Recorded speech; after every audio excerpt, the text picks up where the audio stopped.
નમસ્કાર વિદ્યાર્થી મિત્રો, આજે આપણે ભૌતિક વિજ્ઞાન વિષયની અંદર પ્રકરણ 2 એકમ તથા માપનના સ્વાધ્યાયના એક્ઝામ્પલની વાત કરીશું. અહીં આપણે એક્સ્ટ્રા એક્ઝામ્પલ જે આપેલા છે સ્વાધ્યાયના, એની અંદર 2.29 નંબરના પ્રશ્નની વાત કરવા માંગીએ છીએ. લેઝર એક એવો પ્રકાશીય કિરણપુંજ છે જે સુરેખ માર્ગ પર ગતિ કરે છે. હવે આવા લેઝરની મદદથી આપણે પૃથ્વી અને ચંદ્ર વચ્ચેનું અંતર નક્કી કરવા માંગીએ છીએ.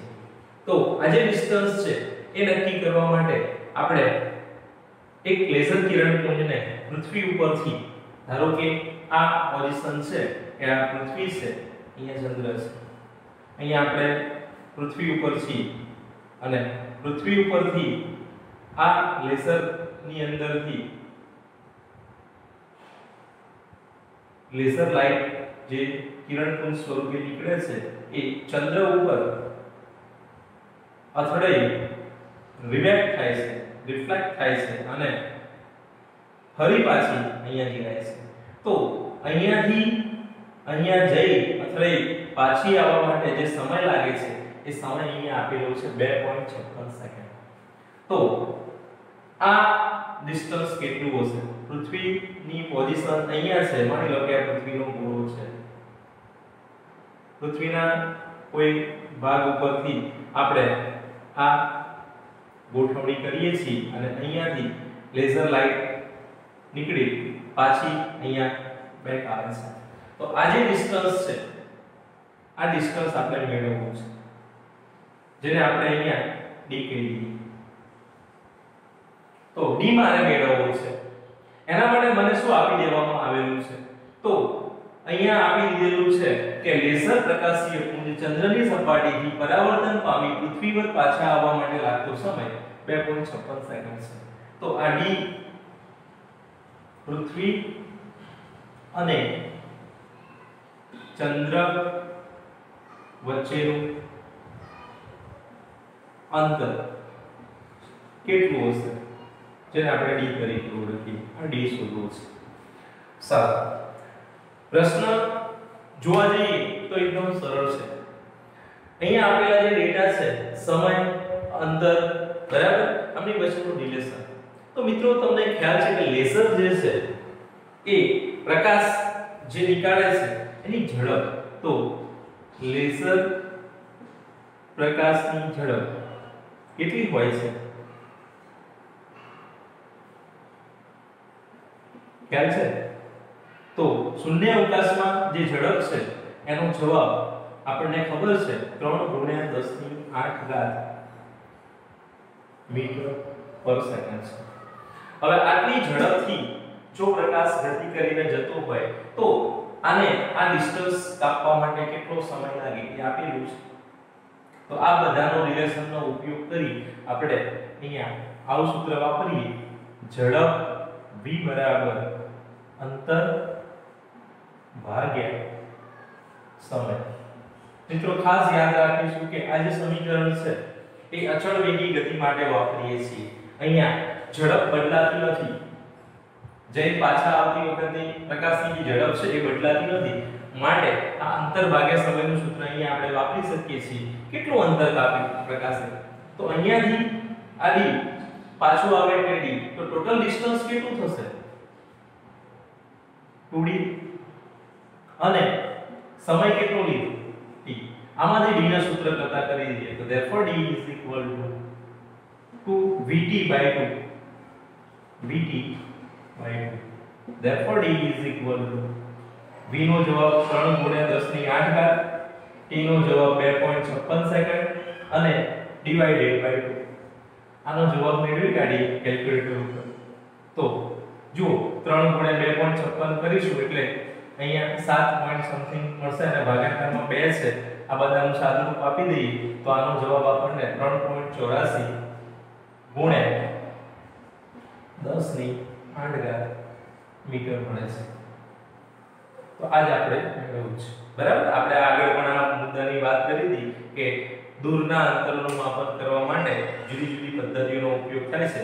એમાંની એક પદ્ધતિ છે જેને આપણે લેસર પદ્ધતિ તરીકે ઓળખીએ છીએ. આના પછીનો પ્રશ્ન જોઈએ 2.30 નંબરનો. એ મિત્રો 2.30 નંબરનો જે એક્ઝામ્પલ છે એની રકમ આ મુજબ આપેલી છે. પાણીની નીચે રહેલી વસ્તુઓને શોધવા માટે તેમજ તેમના સ્થાન નક્કી કરવા માટે સોનાર કૌંસમાં લખેલું છે સાઉન્ડ નેવિગેશન એન્ડ રેન્જિંગ માં અલ્ટ્રાસોનિક તરંગોનો ઉપયોગ થાય છે. એક સબમરીન સોનારથી સુસજ્જ છે જેના દ્વારા ઉત્પન્ન થતા સંશોધક તરંગ અને દુશ્મન સબમરીન પરથી પરાવર્તિત તેના પ્રતિધ્વનિની પ્રાપ્તિ વચ્ચેનો સમય વિલંબ ડેલ્ટા ટી 77.0 સેકન્ડ છે. તો શત્રુની સબમરીન કેટલી દૂર હશે? પાણીમાં ધ્વનિની ઝડપ 1450 મીટર પર સેકન્ડ છે. મિત્રો અહીંયા સોનાર જે તંત્ર છે એની અહીંયા વાત કરેલી છે. હવે સોનાર તંત્ર શું કરે છે? તો સોનાર તંત્ર પોતાની અંદરથી અલ્ટ્રાસોનિક તરંગો ઉત્પન્ન કરે છે. આ અલ્ટ્રાસોનિક તરંગો પાણીમાં ગતિ કરી કોઈ ઓબ્જેક્ટ સાથે આપણે પાછા આવે છે. અને આ રીતે સમજીએ કે ધારો કે આપણી જોડે અહીંયા સોનાર તંત્ર છે અને આ સોનાર તંત્ર જે છે એ આપણી સબમરીનમાં છે. આપણે સબમરીનની અંદર પાણીની અંદર તમને ખ્યાલ છે કે અહીંયા પાણીનો વિસ્તાર છે, દરિયાની અંદર જે ચાલે છે. અહીંયા માની લો કે અહીંયા દુશ્મન સબમરીન છે, અહીંયા કોઈ સબમરીન છે. આ સબમરીન પાણીની અંદર ચાલે છે.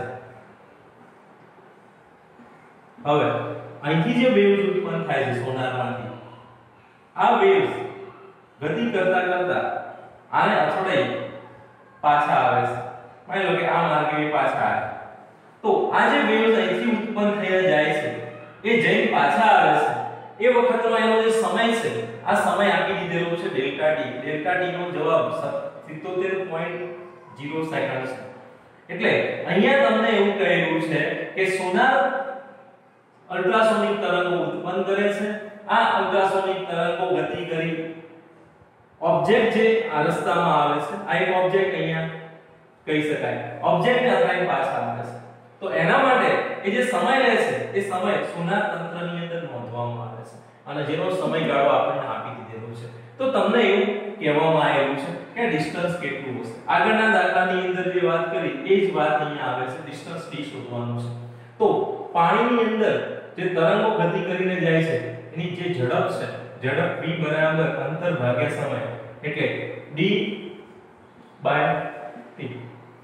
હવે આને હું d કહીશ તો સમય અડધો લેવો પડશે એટલે ટોટલ ડિસ્ટન્સ હું કેટલું લઈશ? જઈને પાછા આવવા માટેનું છે મારે 2d/t અને આની અંદરથી મારે d શોધવો છે. તો d vt/2. આગળ જે સમીકરણ હતું એ જ સમીકરણ અહીંયા લાગુ પડશે. શું ફેર પડશે આગળના દાખલામાં અને આ દાખલામાં?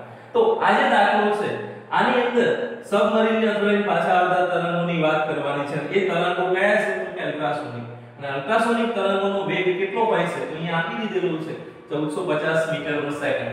માટે આપણે અહીંયા જે આગળના દાખલામાં પ્રકાશનો વેગ લીધો હતો એની જગ્યાએ અહીંયા તરંગોનો વેગ લઈશું પાણીમાં. અને therefore d વેગ આપેલો છે 1450 તો 1450 ગુણ્યા સમયગાળો આપી દીધેલો છે 77 સેકન્ડ 77.0 અને ડિવાઇડેડ બાય 2 આનું સાદુરૂપ આપીશું.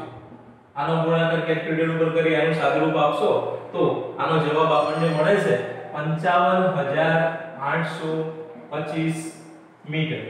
અને આને તમે કિલોમીટરમાં કન્વર્ટ કરશો તો કેટલા ડિજિટમાં જવાબ લખવાનો? 77.0 એટલે 3 ડિજિટમાં જવાબ આવશે 55.8 કિલોમીટર. તો જે ડિસ્ટન્સ છે સબમરીન આ જે ઉત્પન્ન કરે છે એ સબમરીન છે સોનાર તંત્રવાળી અને આ દુશ્મન સબમરીન છે જેના અથડાઈને વેવ્સ પાછા આવે છે. તો આ બંને વચ્ચેનું જે ડિસ્ટન્સ d છે એ આપણને 55.8 કિલોમીટર મળશે. બરાબર? આ જઈ પાછા આવે છે એટલા માટે અહીંયા 2d લઈએ છીએ. આ યાદ રાખીશું. અંતર ભાગ્યા સમયના સૂત્રની અંદર 2d લેવા પાછળનું કારણ શું છે? તો રિફ્લેક્ટ થઈ તરંગ પાછા આવે છે. આગળના દાખલા જેવી સેમ બાબત છે, માત્ર ફેર એ પડે છે કે આગળ લેઝરનો ઉપયોગ કરેલો હતો, આની અંદર સોનાર તંત્રનો ઉપયોગ કરેલો છે. તો આ દાખલો 2 ગુણમાં પૂછી શકાય એવો છે. સારું, આના પછી એક એક્ઝામ્પલ જોઈએ આપણે. એક્ઝામ્પલ 2.32 ની વાત કરીએ. સંપૂર્ણ સૂર્યગ્રહણની જે સ્થિતિ છે એ સ્થિતિએ જે ચંદ્ર છે એ પૂરેપૂરા સૂર્યને ઢાંકી દે છે, માટે આપણને સૂર્ય દેખાતો નથી. એની એક સિચ્યુએશન આ રીતની જોવા મળે. પૃથ્વી ઉપરની અવલોકન કરતા અહીંથી ઓબ્ઝર્વેશન કરે છે સૂર્યનો બિલકુલ પ્રકાશ જે છે એ પૃથ્વી સુધી પહોંચી શકતો નથી, કારણ કે વચ્ચે શું આવી જાય છે? ચંદ્ર આવી જાય છે. ચંદ્ર એ રીતે ગોઠવાય છે કે આ જે પ્રકાશના કિરણો સૂર્યમાંથી આવી રહ્યા હોય છે એ બિલકુલ શું થઈ જાય છે? એને એના કારણે રોકાઈ જાય છે, એટલે ચંદ્રની ડિસ્ક એ સૂર્યની ડિસ્કને ઢાંકી દે છે. તો આ ઘટનાને આપણે સંપૂર્ણ સૂર્યગ્રહણ તરીકે ઓળખીએ છીએ. આ સિચ્યુએશન વખતની વાત છે. આ પોઝિશનની જે ગોઠવણી છે, આ ગોઠવણીને આપણે આ રીતે દ્રશ્યમાં મૂકી શકીએ છીએ. હવે થોડીક માહિતી આપેલી છે કે ચંદ્ર અને પૃથ્વી વચ્ચેનું અંતર આટલું છે 3.84 × 10⁸ મીટર. હમણાં જ આપણે આગળના દાખલામાં મેળવ્યું. પૃથ્વી અને સૂર્ય વચ્ચેનું અંતર આગળ આપણે મેળવી ચૂક્યા છે, જે 1 AU જેટલું હોય છે. Astronomical unit 1.496 × 10⁻⁹ metre. સૂર્યનો વ્યાસ આપેલો છે 1.39 × 10⁹ મીટર. આ વેલ્યુ આપી દીધેલી છે. અને તમને ચંદ્રનો વ્યાસ શોધવાનું કીધેલું છે કે ચંદ્રનો વ્યાસ કેટલો થાય. ચંદ્રનો વ્યાસ, મિત્રો ચંદ્રનો વ્યાસ આપણે dm તરીકે બતાવીએ તો dm શોધવા છે. કેવી રીતે મળશે? તો આના માટે તમે આગળ જે માહિતી ભણ્યા છો એનો ઉપયોગ કરીએ. આગળ આપણે ખૂણો બરાબર ચાપ ભાગ્યા ત્રિજ્યા જે સૂત્ર છે એનો ઉપયોગ કરતા શીખ્યા છીએ. અહીંયા જે ખૂણો છે, આ ખૂણો એ ચાપ ભાગ્યા ત્રિજ્યા, એટલે અહીંયા dm એ ચાપ બને છે અને આ ડિસ્ટન્સ છે ત્રિજ્યા તરીકે લઈએ. તો આને હું કોના વચ્ચેનું ડિસ્ટન્સ કહીશ? આ જે ડિસ્ટન્સ છે તો કે ચંદ્ર અને પૃથ્વી વચ્ચેનું અંતર, જેને આપણે ચંદ્ર અને પૃથ્વી વચ્ચેનું અંતર r m e તરીકે ઓળખીએ. અને આ જે ડિસ્ટન્સ છે અહીંયાથી, આ જે ડિસ્ટન્સ છે એ ડિસ્ટન્સને આપણે શું કહીશું? r s e. તો આ બે ડિસ્ટન્સો તમને આપેલા છે, તો આનો ઉપયોગ આપણે કરવાનો છે. તો મિત્રો તમે જોઈ શકો છો કે અહીંયા જે એંગલ બને છે એ આ dm ચાપ વડે જેટલો બને છે થીટા, એટલો જ ds ચાપ વડે બને છે. તો ખૂણો બરાબર ચાપ ભાગ્યા ત્રિજ્યા જે સૂત્ર છે, ખૂણો બરાબર ચાપ ભાગ્યા ત્રિજ્યા. આ સમીકરણ હું બે વખત વાપરું. સમજો થીટા તો બંનેનો સેમ રહેશે, એટલે અહીંયા થીટા બરાબર આના માટે હું લખું તો શું લખાય? dm ડિવાઇડેડ બાય એની ત્રિજ્યા કેટલી બનશે? rme. અને આ સમીકરણ ફરીથી લખું તો થીટા બરાબર કોના માટે? પૃથ્વી અને સૂર્ય માટે. તો શું લખાશે?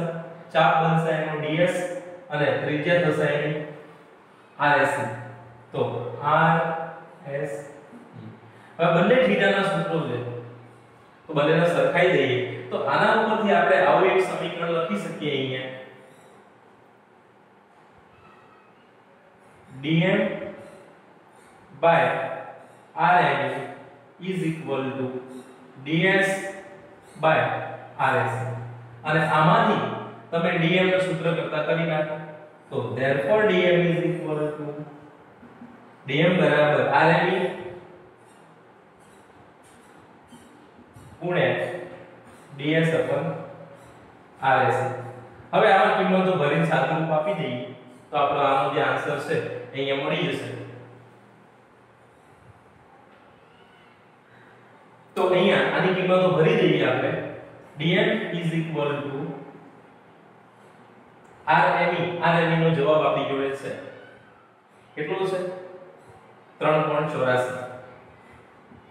ગુણ્યા 10⁸. ds નો જવાબ પણ છે આપણી જોડે. ds is equal to 1.39 ગુણ્યા 10⁹ અને ભાગાકારની અંદર rse. તો rse નો જવાબ પણ આપેલો છે 1.496 1.496 ગુણ્યા 10⁻11 અને આનું સાદુરૂપ આપીશું તો dm મળશે. dm is equal to આનો જવાબ આપણે ગાતો ને બધું ક્લિયર કરીને લખીએ તો 8 × 17 થશે અને એમાંથી 11 કાઢીશું 6 વધશે અને પછી કેલ્ક્યુલેટર ઉપર આનો જવાબ મેળવીશું તો આનો જવાબ આપણને મળશે 3.56 59 5679 ગુણ્યા 10⁻11 મીટર અને આને તમે કિલોમીટરમાં લખો તો કિલોમીટર થશે આના 3 ઘાત ઓછી થઈ જશે 3.56 ગુણ્યા 10³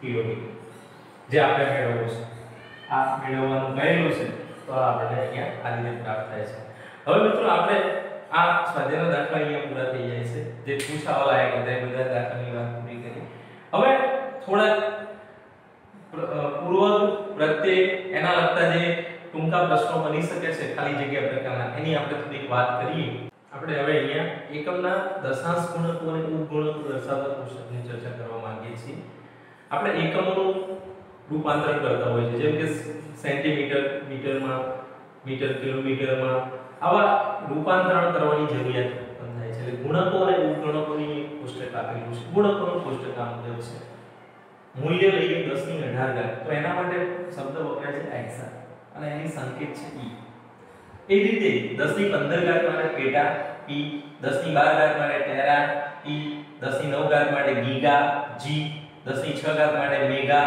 m 10⁻³ માટે કિલો કે મિત્રો અહીંયા સુધીના જે સંકેતાક્ષરો છે એ બધા કેપિટલ છે આ ખાસ ધ્યાન રાખીશું અને હવે જે આવે છે એ બધા સ્મોલ લેટર્સનો ઉપયોગ થઈ રહ્યો છે એટલે અહીંયા ગુણક અને ઉપગુણકનું જે કોષ્ટક છે એ કોષ્ટકની અંદર આ સંકેતાક્ષરો ખૂબ મહત્વ ધરાવે છે હવે દાખલા તરીકે આપણને એમ કહ્યું હોય કે 1 કિલોમીટર બરાબર ખાલી જગ્યા સેન્ટીમીટર તો અહીંયા કિલોમીટરનો કે ધ્યાનમાં લેવાનો થાય અને સેન્ટીમીટરનો સી ધ્યાનમાં લેવાનો થાય હવે આવું આપણને પૂછ્યું છે ધારો કે 1 કિલોમીટર બરાબર ખાલી જગ્યા સેન્ટીમીટર તો હવે તમારે આનો જવાબ મેળવવો હોય તો કેવી રીતે મળે એ તમને શીખવાડવાની ઉપરથી તો કિલોમીટર માટે આપણે કેટલી ઘાત લઈશું 10⁻³ સેન્ટીમીટરની ઘાત કેટલી છે 10⁻². તો મીટર તો બંનેમાં છે કે અને c ની જે વેલ્યુ છે એનો જવાબ અહીંયા મારે મેળવવો છે તો હું આને આ રીતે લખું 1 km/1/cm બરાબર ખાલી જગ્યા તો અહીંયા cm ભાગાકારમાં મૂકી દીધા તો બરાબર ખાલી જગ્યા તો 1 km ની જગ્યાએ શું લખાય 10⁻³ મીટર આની ઉપર 10⁻³ મીટર હતા તો એમ લખાય સેન્ટીમીટર ની જગ્યાએ શું લખું 10⁻². અને મીટર તો એમને શું થશે મીટર નીકળી જશે 10⁻³ ભાગ્યા 10⁻³ 10⁻³ એટલે +2 બરાબર 10⁵. તો આ ખાલી જગ્યામાં જવાબ આવશે 10⁵. એ જ રીતે આવું કહેલું હોય તમને કે 1 માઇક્રોમીટર બરાબર ખાલી જગ્યા સેન્ટીમીટર તો 1 માઇક્રોમીટર એટલે અહીંયા 10⁻⁻6 અને સેન્ટીમીટર એટલે 10⁻². મિત્રો યાદ રાખીશું કે ઉપર કઈ કિંમત આવશે -6 નીચે કઈ કિંમત આવશે -2 આ બેનો ગુણોત્તર લઈશું તો શું મળશે તો કે 10⁻⁻4 -6 એટલે +2 તો -4 થાય. આવા પ્રશ્નો તમને રૂપાંતરણના પ્રશ્નો પૂછી શકે છે તો આવા રૂપાંતરણના માટે આપણે આ કોષ્ટકનો ઉપયોગ કરીશું તમારે આ યાદ રાખવાનું છે ખાસ જે આપણે જનરલી યુઝ થતા છે એવાની વાત કરી દઈએ તો એ ગીગાનો ઉપયોગ થતો જોવા મળે છે મેગા કિલો પછી કોઈ વખતે હેક્ટર એના પછી સેન્ટી મિલી માઇક્રો નેનો પીકો અને ફેમ્ટો બરાબર આજે મેં અહીંયા ગાઈડ કરેલા છે એનો વધારે પડતો ઉપયોગ થાય છે આ ટેરા પણ તમને ખ્યાલ છે ટેરા આવે છે મેગા આવે છે આપણે જે એમબી બોલીએ છીએ એમબી એ શું છે તો એમબી જે બોલીએ છીએ 10⁻6 એટલે અહીંયા મેગા શબ્દ આવે છે મેગાબાઇટ બરાબર એમબી ગીગાબાઇટ અને પછી ટેરાબાઇટ તો જુઓ મેગા ગીગા અને ટેરા ત્રણ નો ફેર પડે છે એક્ચ્યુઅલી એ એમબી ની અંદર જે લઈએ છીએ એ 10 ની ઘાત પ્રમાણે નથી લેતા પણ આપણે અહીંયા આ એમબી ની જે વાત કરીએ છીએ પર્ટિક્યુલર એની અંદર 10 ની ની ઘાત પ્રમાણે લઈએ છીએ બરાબર તો ત્યાં આપણે 2 ની 10 ઘાત પ્રમાણે લઈએ છીએ અહીંયા આપણે 10 ની ઘાત એટલે 10 ની 6 ઘાત 10 ની 9 ઘાત 10 ની 12 ઘાત કિલો 10 ની 3 ઘાત હેક્ટર 10 ની 2 ઘાત ડેકા 10 ની 1 ઘાત 10 ની -1 ઘાત ડેસી 10 ની -2 ઘાત સેન્ટી 10 ની -3 ઘાત મિલી 10 ની -4 ઘાત માઇક્રો -9 નેનો -12 પીકો -15 ફેમ્ટો અને -18 તો આ તમને યાદ હોય તો આના લગતા જે પ્રશ્નો બનાવીને પૂછવામાં આવે છે એનો આપણે સરળતાથી ખાલી જગ્યાના પ્રકારના પ્રશ્નોના જવાબો આપી શકીએ બીજો એક અહીંયા પ્રશ્ન તમને આપું કે ધારો કે તમારી જોડે આવી ખાલી જગ્યા છે 1 કિલોમીટર બરાબર ખાલી જગ્યા માઇક્રોમીટર તો હવે જોવાનું આ બાજુમાં કિલો છે આ બાજુમાં માઇક્રો છે કોણ મોટું છે તો કે કિલો માઇક્રો 10⁻⁶ તો પહેલા તો ઘાત પોઝિટિવ આવે આટલી ખબર પડે હવે કેટલી ઘાતનો ફેરફાર આવશે તો +3 થી માઈનસ છે તમે ગણતરી કરો તો કેટલી ઘાત મળશે 9 ઘાત સરળતાથી જવાબો મળી જાય થોડી પ્રેક્ટિસની જરૂર છે આવું પૂછ્યું હોય કે 1 મેગામીટર બરાબર ખાલી જગ્યા કિલોમીટર તો મેગામીટર માટે 10 ની 6 ઘાત લેવાની કિલોમીટર માટે 10 ની 3 ઘાત લેવાની કોણ મોટું છે તો કે મેગા તો જવાબ પોઝિટિવ ઘાતમાં આવે અને 2 ઘાતની બાદબાકી કેટલી થશે 6 માંથી 3 કાઢીશું 3 મળશે હવે એવું પૂછ્યું હોય કે 1 નેનોમીટર બરાબર ખાલી જગ્યા સેન્ટીમીટર ચલો નેનોમીટર ની અંદર 10⁻⁹ આવે મીટર એ એકમ છે અહીંયા આ એનો આગળનો પૂર્વક કહી શકીએ તો નેનોમીટર સેન્ટીમીટર તો નેનોમીટરમાંથી સેન્ટીમીટરમાં જઈએ તો 10 ની -9 ઘાતમાંથી સેન્ટીમીટર 10 ની -2 ઘાતમાં જઈએ તો આ નાની કિંમત છે આ મોટી કિંમત છે તો જવાબ નેગેટિવ ઘાતમાં આવશે કેટલી ઘાતનો તફાવત છે તો 9 ઘાત અને 2 ઘાત વચ્ચેનો તફાવત લઈએ -7 પછી એક આગળ ફર્મી શબ્દ આપણે અંતર માટે યુઝ કરીએ છીએ તો 1 ફર્મી એ ફેમ્ટો ઉપરથી લખેલો છે 10⁻15 મીટર પછી એંગસ્ટ્રોમ આવે છે આપણે યાદ રાખીશું 1 એંગસ્ટ્રોમ = 10⁻10 મીટર બરાબર આ અહીંયા આપણને આપેલું નથી પણ આપણે અંતરો માટે ખાસ યાદ રાખીશું તો આ વાત થઈ ગઈ કોષ્ટકની આ બંને કોષ્ટકો આપણે યાદ રાખીશું અને આનો ઉપયોગ આગળ જતા જે તે વખતે કરીશું બરાબર આ મેટ્રિક કરે છે તો ખાસ યાદ રહેવા જોઈએ સારું